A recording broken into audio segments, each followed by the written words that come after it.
नमस्कार, मैं हूं अरुणेश कुमार और हम जो स्पेशल सीरीज़ कर रहे हैं मोजो के ऊपर, जिसमें हम इंडस्ट्री एक्सपर्ट्स के साथ इंटरव्यू कर रहे हैं। तो इस सीरीज़ में आज जो बेहद ख़ास मेहमान हमारे साथ जुड़ रहे हैं, अरुणा सिंह मैडम उनका नाम है। तो बहुत-बहुत धन्यवाद और बहुत-बहुत स्वागत मैडम अपना समय देने के लिए। तो अरुणा मैडम के बारे में मैं आपको बताऊं कि मैम जो है, जो स्मार्टफ़ोन के थ्रू जर्नलिज्म हो रहा है या जो स्टोरीज़ बनाई जा रही हैं, चाहे वो फील्ड की रिपोर्टिंग हो या प्रोडक्शन वर्क हो या प्रेजेंटेशन हो, सब कुछ मैम जो है मोबाइल के थ्रू करती हैं और बहुत बेहतरीन कार्य कर रही हैं। इसीलिए हमने उनको आमंत्रित किया है। तो सबसे पहला सवाल तो मैम आपसे यही जानना चाहेंगे कि स्मार्टफ़ोन के आ जाने के बाद आपको क्या लग रहा है कि मीडिया इंडस्ट्री पर क्या इसका प्रभाव पड़ा है? देखिए, स्मार्टफोन आने के बाद आप ये मान लीजिए कि एक क्रांति ही आ गई है। और अभी तो हर दूसरे दिन फोन का कोई ना कोई नया वर्जन आता ही रहता है। और आप ये मान लीजिए कि फोन आने के बाद एकदम जीवन बदल गया है। पहले मुझे याद है, हम P4 पे कंप्यूटर पे बैठते थे, 90s की बात होगी। फिर लैपटॉप, कंप्यूटर, i7, i10 तक आ गए हैं। और अब मोबाइल। तो ये एक जो डिजिटल क्रांति है, डिजिटल क्रांति का मतलब ही यही है कि आप एक डिजिट से एक दूसरे डिजिट में डाटा ट्रांसफर करें। और अब उसी का एक रूप सोशल मीडिया, ये स्मार्टफोन है। बिल्कुल, लेकिन आप जब फील्ड की रिपोर्टिंग करती हैं स्मार्टफ़ोन के माध्यम से, तो उस दौरान आपको किन चुनौतियों का सामना करना पड़ता है? न्यूज़ हाँ, गैदरिंग प्रोसेस कैसे होता है स्मार्टफ़ोन से? हाँ, एक बात बताऊं, जिसे आप मोजो जर्नलिज्म कहते हैं आज की डेट में, जर्नलिज्म ऑन मोबाइल, है ना। तो इससे ये जो जर्नलिज्म है, स्मार्टफोन से लाइफ एकदम आसान हो गई है, एकदम इजी हो गया है।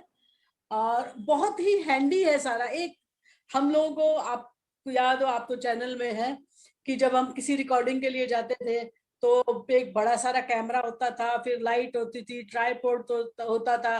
फिर उसको हम लाते थे, फिर चिप चिप तक, मैं चिप वाली तक बात कर रही हूँ। जी, तब भी लेके आना, फिर चिप से ट्रांसफर कर, यहाँ डेटा ट्रांसफर करना, यहाँ टेप ट्रांसफर जैसे हाई रेट, यहाँ फिर उसके बाद पीडी आ गया। और ये सब, ये इतना सब जो तामझाम था, आज क्या है, एक मोबाइल उठाइए, एक सेल्फी लीजिए, अगर लाइट की दिक्कत है एक रिंग लाइट लीजिए, थोड़ा एक बैकअप लीजिए, और आप चल पड़िए। एक छोटे से कैरी बैग में, आप जो हैंड बैग भी लगाते हैं उसमें भी आप चल पड़िए।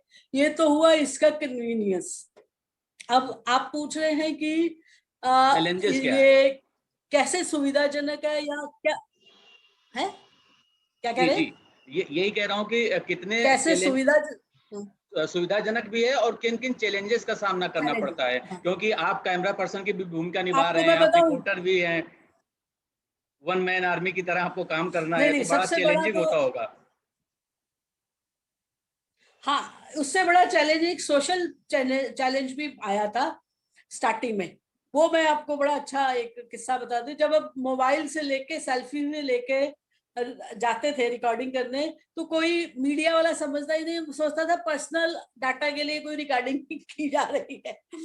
लेकिन जैसे एनडीटीवी ने सबसे पहले ये स्मार्टफोन से टाई अप करके किसी सबसे पहले लॉन्च किया, तो धीरे धीरे जब लोगों को लगा कि एनडीटीवी जैसे लोग कर रहे हैं इस पे मोबाइल पे का, तो हम लोगों को भी एक्नॉलेज करने लगा। अब रही बात स्मार्टफोन से, सारा का सारा आप अपने एक ही डिजिट से, एक ही डिवाइस से, मतलब आप एक स्मार्टफोन से आप पूरा का पूरा एक चैनल घर बैठे चला सकते हैं। ठीक है, बिल्कुल। आपने, आप फोन लेके गए, आपने रिकॉर्डिंग की, आप ऐप डालिए, आप एडिटिंग कीजिए आप। लेकिन जहां आप बात कर रहे हैं, म्यूट हो गया माइक। जी,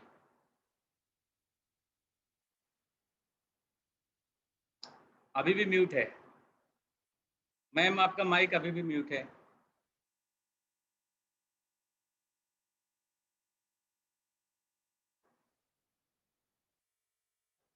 आपका माइक अभी भी म्यूट है मैम।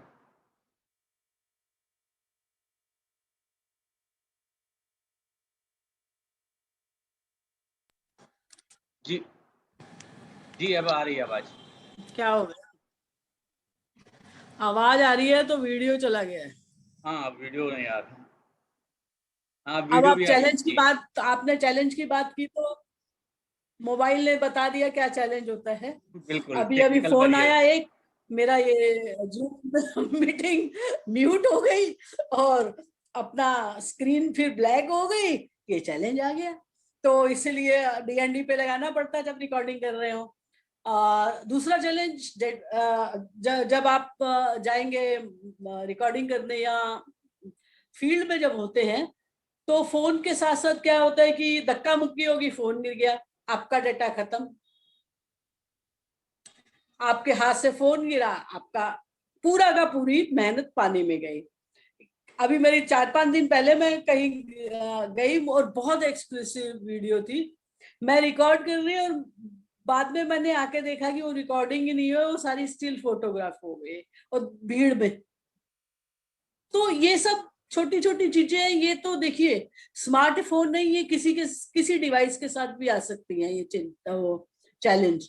लेकिन मेरा मानना है कि ये जो मोजो जर्नलिज्म या ये डिवाइस स्मार्टफोन से रिकॉर्डिंग करने का या स्मार्टफोन से पूरा का करने का, ये बहुत ही इजी लाइफ है। ये मैं अभी पॉजिटिव पक्ष, अभी नेगेटिव भी आपको बताऊंगी। जी पॉजिटिव ये है कि एकदम हैंडी है, एकदम आप इजी हैंड, अपनी बात आसानी से रख सकते हैं, आप लाइव कर सकते हैं, आप इमीडिएटली सर्कुलेट कर सकते हैं, सोशल मीडिया पे वायरल कर सकते हैं। ये सब पॉजिटिव चीजें हैं एक स्मार्टफोन से, सिर्फ एक स्मार्टफोन से। और उसमें नेचुरली डाटा होना जरूरी है, वाईफाई हो तो बहुत तेज भागता है, अदरवाइज 4G 5G चले तो अच्छे से। अब आप एक आदमी, कैमरामैन, एडिटर, ग्राफिक, एनिमेशन, जी ठीक है, एडिटर, एडिटोरियल भी देख रहा है, तो एक आदमी के पास 5-7 जिम्मेदारी आ गई और उसने 5-7 लोगों की नौकरी खा ली। मैं बिल्कुल। ऐसे देश के बहुत अच्छे अच्छे फोटोग्राफर्स को जानती हूँ, 5 मिनट। कैमरामैन को भी जानती हूँ जो आजकल खाली हैं। तो हमारे पास एक बहुत सुंदर फोन है, सुंदर मतलब बहुत एडवांस फोन है, हमने फोटो क्लिक किया, डाल दिया, कैमरामैन बेचारा गया, वीडियो एडिटर गया, एनिमेशन ग्राफिक सब, एडिटिंग पे सारे एप्स आते हैं, सब आप काम कीजिए। जहां एक और हमें ये सब चीजें एडवांस करती हैं, हम आगे टेक्नोलॉजी में आगे बढ़ रहे हैं, वहां एक पीछे काला इतिहास भी जोड़ते जा रहे हैं। बिल्कुल, आपने देखिए एक बहुत महत्वपूर्ण बिंदु उठाया है कि जब से ये मोजो आ गया है, स्मार्टफ़ोन आ गया है मीडिया इंडस्ट्री में, ख़ास तौर पर टीवी के न्यूज़ चैनल्स में, तो बहुत सारे जो कैमरा पर्सन्स हैं, वीडियो जर्नलिस्ट हैं, उनकी जॉब जा रही है। और जो न्यूज़ चैनल चलाने वाले लोग हैं, वो दरअसल कॉस्ट कटिंग के नाम पर जो है, ये सारी चीज़ें कर रहे हैं। तो ऐसे में ये तो एक बड़ा ड्रॉबैक है। लेकिन इसके विरोध में जो लोग तर्क दे रहे हैं, वो ये भी है कि अब एक नया स्कोप कैमरा पर्सन के लिए भी आ गया है कि अगर वो टेक्नोलॉजी के लर्न कर लेते हैं, समझ लेते हैं, तो वो रिपोर्टर भी बन सकते हैं, यानी वो मोजो की भूमिका भी निभा सकते हैं। तो आपको इस तर्क में कितना दम नजर आता है? देखिए आज केवल कैमरामैन ही नहीं, आम आदमी भी जर्नलिस्ट बन गया है। मैं चूंकि किसान आंदोलन को बहुत अच्छे से नजदीकी से कवर कर रही हूँ और देख रही हूँ। मैं जब पहले स्टार्टिंग में जाती थी, किसानों को मिलती थी, तो वो उन लोगों को ज्यादा ये सब पता नहीं था कि रिकॉर्डिंग करनी है। आज मैं घर बैठी हूँ, अपनी कोई भी एक्टिविटी करेंगे, सेल्फी लेंगे, मैं फला किसान, आप मेरे देखिएगा, मैं फला किसान इस समय फला बॉर्डर से बोल रहा हूँ और ये देखिए, तो मैं उनको किसान रिपोर्टर बोलती हूँ।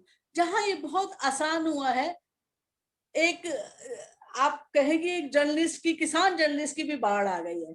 ऐसे ही लाखों यूट्यूब ब्लॉगर आ गए हैं, ब्लॉगर आ गए हैं, इंस्टाग्राम आ गया, ये सब आ गए। तो ये जो जर्नलिस्ट की एक अहमियत है वो तो कम हुई है, एक प्रोफेशन की, इस प्रोफेशन की अहमियत तो कम हुई है। देखिए, आपने सिटीजन जर्नलिज्म का जिक्र कर दिया कि आज की तारीख में जब से ये स्मार्टफोन आ गए हैं, तब से जो है देश का हर नागरिक दरअसल पत्रकार की भूमिका में आ गया है। तो इसके दो अर्थ निकलते हैं। पहला अर्थ तो ये है कि हाँ भाई, अच्छी बात है, कोई भी जर्नलिस्ट के अलावा अगर कोई सिटीजन अपने आसपास में कहीं भी कुछ गलत होते देख रहा है, तो वो उसका वीडियो रिकॉर्ड कर रहा है, फेसबुक पे डाल रहा है और बाद में मेन स्ट्रीम मीडिया में वो खबर आ रही है। तो वहीं दूसरी तरफ ये भी कहा जाता है कि सिटीजन जर्नलिज्म का जो कॉन्सेप्ट है, इसमें जो सिटीजन है दरअसल वो प्रोफेशनल जर्नलिस्ट नहीं है। तो वो मीडिया के जो लॉज हैं, जो इथिक्स हैं, वो उसको फॉलो उतना नहीं कर पाते हैं। और ये सिटीजन डॉक्टर या सिटीजन टीचर या दूसरे जो भी प्रोफेशन है, उनके साथ भी ऐसा नहीं होता है। तो क्या उनको सिटीजन जर्नलिस्ट कहा जाए या सिंपल कंटेंट क्रिएटर्स कहा जाए? क्योंकि फेक न्यूज़ भी बहुत ज़्यादा फैलती है सोशल मीडिया के माध्यम से। ये जस्ट कंटेंट क्रिएटर ही कहलाने चाहिए।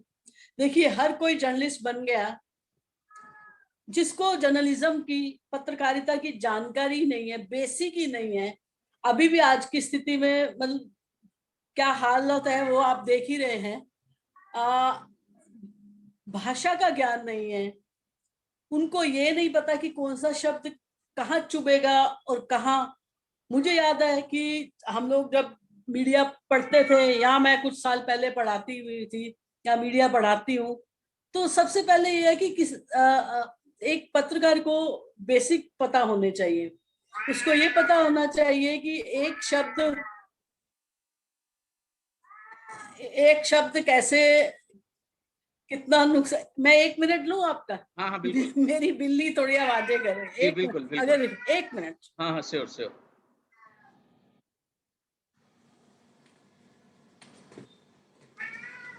चुप करो, चलो बाहर, माँ को तंग मत करो।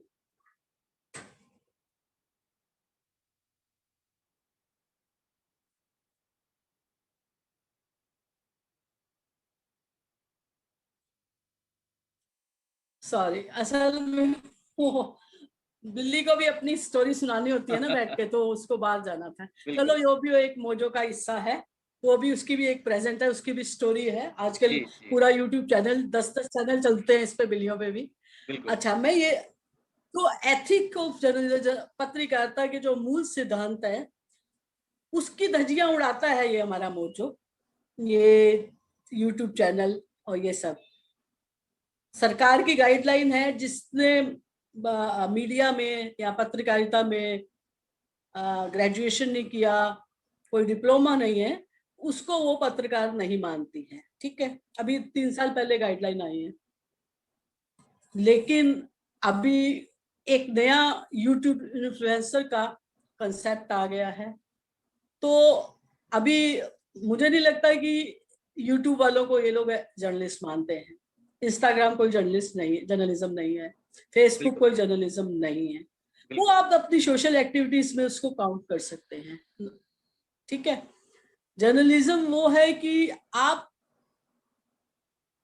एक सरकार जो मानती है, मैं उसके बारे, सरकार कहती है कि आप अगर मान लीजिए यूट्यूब चैनल अपना शुरू करते हैं, तो आपका जर्नलिस्ट बैकग्राउंड होना चाहिए, तब हम आपको एज ए जर्नलिस्ट एक्नॉलेज करेंगे। .com को भी एज ए जर्नलिस्ट वो मानते हैं। आवाज आ रही है? हाँ, बिल्कुल। अच्छा, तो उसको मानते हैं। लेकिन जहां तक पत्रकारिता में एथिक्स की बात है, उसकी धज्जियां उड़ी रही हैं, उड़ाई भी जा रही हैं, और सर इसमें कुछ होना चाहिए, कुछ नियम होने चाहिए। बिल्कुल, आपने नियम की कंटेंट को तो थोड़ा सा हाँ, कर। आपने नियम और जो है लॉज़ और एथिक्स की बात की, तो जहाँ तक आप तो खुद इतने लंबे समय से पत्रकारिता से जुड़ी हुई हैं। आपको पता है कि आज की जो पत्रकारिता हो रही है, ख़ास तौर पर टीवी पत्रकारिता है, जो कि प्रोफ़ेशनल जर्नलिस्ट अपने आप को कहते हैं, वो दरअसल कितना पत्रकारिता के नियम कानून को या फिर एथिक्स को मानते हैं। अब मेरा सवाल इसी से जुड़ा हुआ है कि जिस तरीके से कहने के लिए ये सही, लेकिन एक सेल्फ रेगुलेटरी अथॉरिटी है न्यूज़ चैनल्स के पास, एनबीए। या प्रेस काउंसिल ऑफ इंडिया है प्रिंट मीडिया के लिए, न्यूज़पेपर्स के लिए। आपको क्या लगता है कि ये जो डिजिटल जर्नलिज्म आ गया है, इसके लिए भी इस तरीके से कोई सेल्फ रेगुलेटरी अथॉरिटी होनी चाहिए या नहीं? क्योंकि डिजिटल मीडिया को कंट्रोल कर पाना अपने आप में बड़ा मुश्किल काम है। देखिए, मैं पहले सबसे पहले आपके पहले सवाल का जवाब देती हूँ कि आजकल अभी जो इलेक्ट्रॉनिक मीडिया की दुर्गति हुई है, मुझे याद है कि हम जब मीडिया, मैं अभी भी बता रही थी कि जब हम लोग जर्नलिज्म पढ़ते थे और अब पढ़ाते हैं, तो सबसे पहले ऐसे शब्दों का इस्तेमाल करने से बचना चाहिए। जैसे हमें सबसे पहला, आप अभी भी जर्नलिज्म के किताबें उठा के देख लीजिए, बेसिक उठा के देख लीजिए, उसमें साफ लिखा है आप किसी भी जाति विशेष पे कोई टिप्पणी नहीं करेंगे। बिल्कुल। मुझे याद है, मैं 92 की बात होगी, बहुत फेमस मेरे एडिटर थे, मैं एक अखबार में थी, लोधी रोड पे एक पथराव हुआ लोधी रोड पे, शमशान घाट को लेके दो, उसमें मैंने लिख दिया मुसलमान और हिंदुओं में आमने सामने थे। मेरे संपादक ने मुझे बुलाया और मेरी क्लास ली कि तुम दंगे भड़काने गई थी या रिपोर्टिंग करने गई थी। हाँ, दो गुटों में संघर्ष तुमने लिखना चाहिए। हाँ, तुम्हें लिखना था एक अल्पसंख्यक और एक दूसरे वर्ग, दो वर्गों में, और हम सालों से यही देखते आ रहे थे। बिल्कुल। प्रिंट मीडिया में भी यही देखते आ रहे थे, लेकिन आज प्रिंट मीडिया ने भी सीमाएं लांघ दी हैं। जबकि कहा जाता था कि इलेक्ट्रॉनिक मीडिया, जब नया चैनल आए थे तो कहा जाता था कि इलेक्ट्रॉनिक मीडिया थोड़ी हदें पार कर रहा है, लेकिन हम प्रिंट मीडिया वाले, क्योंकि मेरा बैकग्राउंड प्रिंट मीडिया, मैंने 20 साल प्रिंट मीडिया में निकाले हैं, तो हम लोग को बड़ा गर्व होता था कि हम लोग प्रिंट मीडिया में बड़ा सोच समझ के, बड़ी सेंसिटिव, जैसे बलात्कार शब्द का इस्तेमाल नहीं किया जाता था, उसके साथ दुर्व्यवहार हुआ, ठीक है, ऐसे ही कहा जाता, लड़की का नाम डिस्क्लोज नहीं किया जाता था, उस परिवार का नहीं किया। आज है क्या? आज तो मुझे हाथरस वाला, मैं गई थी हाथरस में भी, जब हुआ ये दलित लड़की वाला, तो मैंने वहां विजिट किया, हम लोग कुछ और इसमें जर्नलिस्ट मुझे लगता है कि ज्यादातर मीडिया वालों ने दलित शब्द का बहुत प्रयोग किया है, चाहे वो टीवी के लोग हो चाहे प्रिंट के लोग हो, दलित शब्द पे ज्यादा फोकस किया है, जबकि जो आपका इंटेंशन है वो लड़की के साथ जो क्राइम हुआ उस पर होना चाहिए, ना कि जाति धर्म पे होना चाहिए। हाँ हाँ, ना, वो लड़की है, एक ह्यूमन बीइंग है, जाति बाद में आती है। अभी मैं जाति की, जहां तक आप बात करें, अभी आपको ऑटो पे दिखे मैं ब्राह्मण, रोकेगा मैं राजपूत, मैं कुशवाहा, ये सब गंदगी, इसको हमें मीडिया को ऐसी चीजों से बचना चाहिए। एक कश्मीरी लड़की, एक मुस्लिम लड़का, एक सरदार, एक खालिस्तानी, एक चमार, और पता नहीं क्या क्या चल रहा है। तो ये कोई जर्नलिज्म नहीं है। इससे बुरा काल मीडिया का, पत्रकारिता का आज तक नहीं हुआ 30-35 साल की इस लाइफ में। और जो हमसे भी सीनियर है वो तो सदमे में है। वो तो, मैं ऐसे लोगों को जो हैबिचुअल थे अखबार पढ़ने और टीवी देखने के, मैं उन ऐसे लोगों को जानती जिन्होंने अखबारें पढ़नी बंद करती हैं, या साहित्य कुछ और पढ़ते हैं और किताबें पढ़ते हैं, कहते हैं भाषा क्या है, जी, कहीं भाषा ना की कहीं मतलब ये मर्यादा सब। भाषा के साथ भी खिलवाड़ कर रहा है, क्योंकि मुझे याद है बचपन में हमें हमारे टीचर्स या हमारे पेरेंट्स यही कहते थे कि अगर भाषा आपको सीखनी है तो अखबार पढ़ो, टीवी देखो, हाँ ऑल इंडिया रेडियो सुनो। लेकिन आजकल वहाँ भी जो हाँ है जिस तरीके से इंग्लिश का प्रयोग होता है तो समझ में नहीं आता कि हम भाषा हमारी संवर रही है कि बिगड़ रही है। अब मैं इसी में से जो अगला हाँ सवाल मेरा था कि डिजिटल मीडिया के लिए आप क्या कोई रेगुलेटरी अथॉरिटी होनी चाहिए या नहीं, इस पर आप क्या कहना चाहती हैं? क्योंकि मोजो का ज्यादातर हाँ इस्तेमाल जो है डिजिटल प्लेटफॉर्म में हो रहा है। हाँ, बिल्कुल सही सवाल किया आपने, और बहुत एक एक वाजिब चिंता के तहत आपने किया, क्योंकि जितना आज वायलेशन इसके डिजिटल के थ्रू हो रहा है, उतना कम देखने को बहुत ज्यादा मिल रहा है। फेक न्यूज का एकदम प्रोपोगंडा होता है, अभी आपने बताया, बोला, ये फैक्ट है, फेक न्यूज इतनी ज्यादा हो रही है। हाँ, डिजिटल में जैसे एक जर्नलिस्ट के लिए एक कैटेगरी होनी चाहिए, जरूर होनी चाहिए, उसका कम से कम एक 4-5 साल का जर्नलिज्म का एक्सपीरियंस होना चाहिए। एक यूट्यूबर, ब्लॉगर को, या .com वालों, उनका एक बैकग्राउंड कम से कम एक जर्नलिस्ट का तो होना चाहिए। एक रेगुलेटरी, एक बनना चाहिए। मुझे याद है जब वेबसाइट वगैरह आई थी, हमारे यहाँ सिर्फ प्रिंट मीडिया की थी गाइडलाइन, फिर चैनल्स की गाइडलाइन बड़ी मुश्किल रोदों के बनी, अभी इलेक्ट्रॉनिक मीडिया की बनी है, अभी डिजिटल का भी शायद गवर्नमेंट पीआईबी ने कुछ इशू किए हैं, फॉर्मेट और गाइडलाइन कुछ प्रोसेस चल रहा है।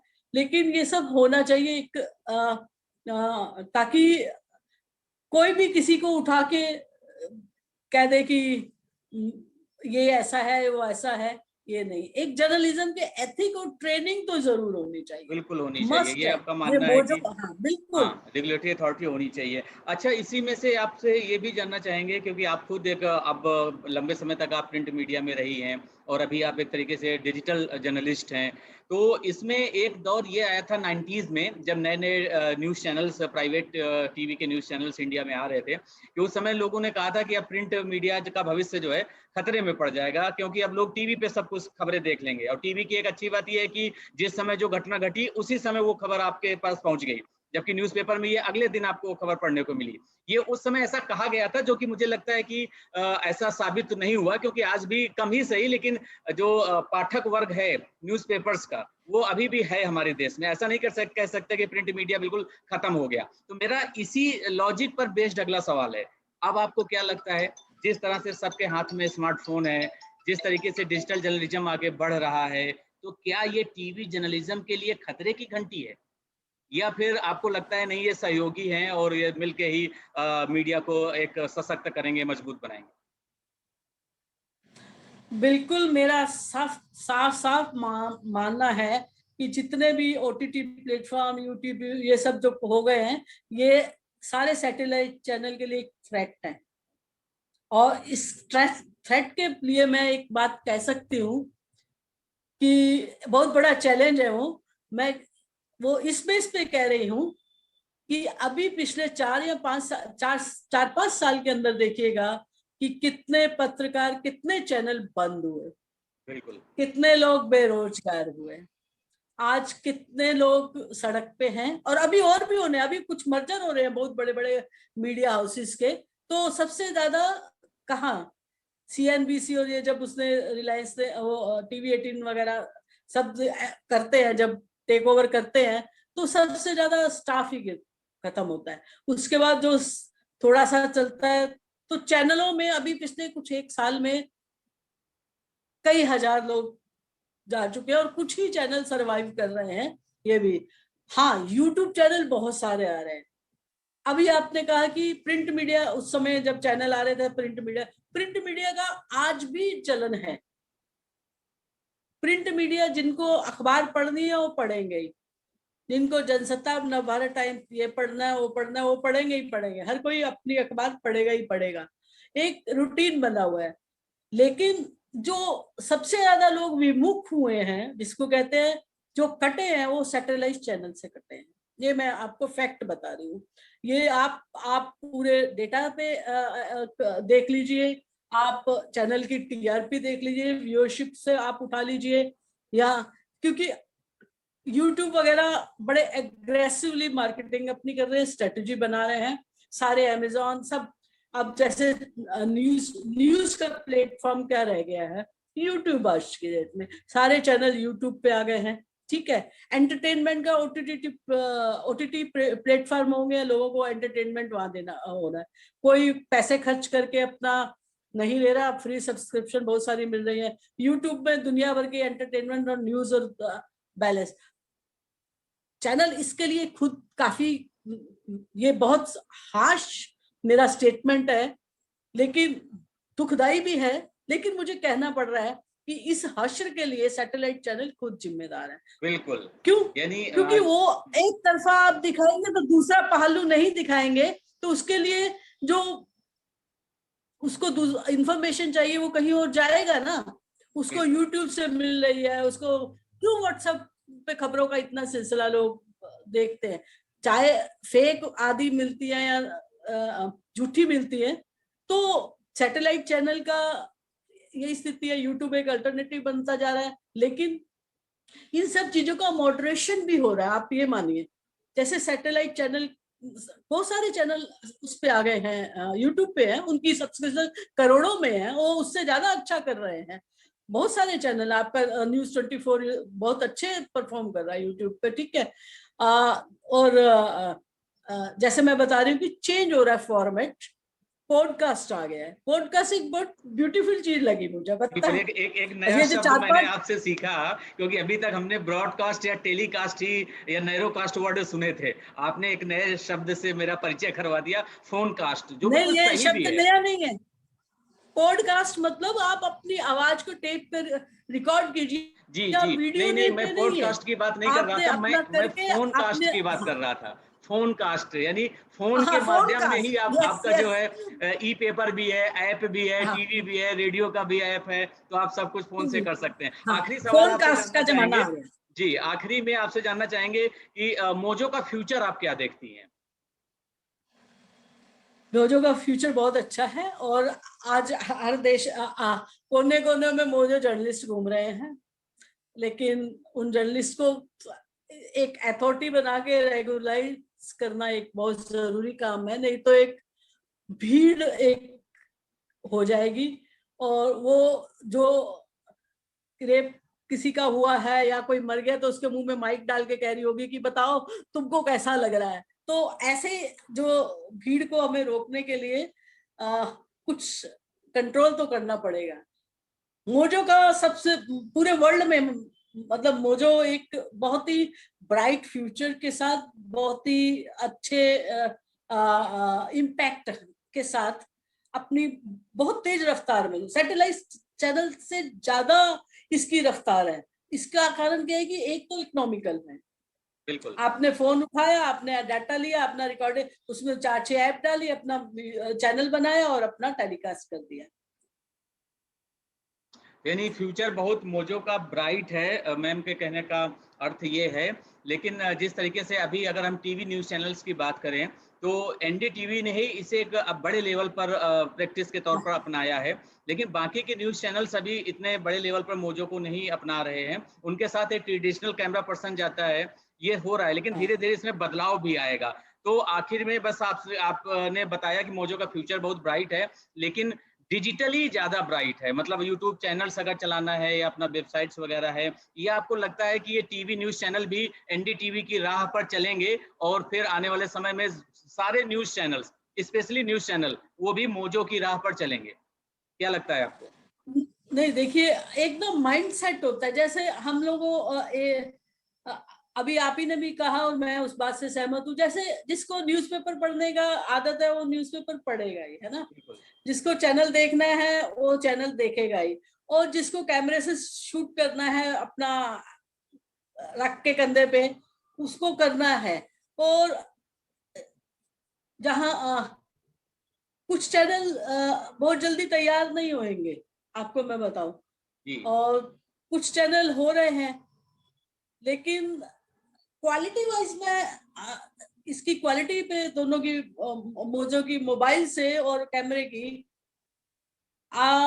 मैंने अभी एक कैमरा लिया, मोबाइल लिया, जिस दिन लॉन्च हुआ, मुझे कुछ उसके फीचर पसंद आए, तो उसमें 2 सेटअप कैमरा है। आप MI10 देखिएगा, जी जी। जैसे आप और मैं बात कर रहे हैं वो 2 फ्रेम है, और उसके रेजोल्यूशन HD से भी, किसी HD कैमरा से ज्यादा अच्छे हैं। आप सोचेंगे, यकीन ही नहीं करेंगे उसके उसके रिकॉर्डिंग पे और टेलीकास्ट उसकी उस पे, कि वो मोबाइल पे है। तो एक DSLR या एक HD कैमरा को मात देते हुए आजकल मोबाइल कैमरा आ गए हैं। अच्छे बिल्कुल, आ यानी गए ये हैं। जो तकनीकी का दौर है, ये लगातार बदल रहा है और अब स्मार्टफ़ोन के भी बहुत अच्छे-अच्छे कैमराज़ आ रहे हैं। तो मुझे लगता है कि इस तकनीकी के बदलते दौर में पत्रकारिता भी तरक्की की राह पर है। बहुत-बहुत धन्यवाद अरुणा मैम, हमसे बात करने के लिए, अपना समय देने के लिए। Thank you Arunesh, thank you. Thank you so much ma'am.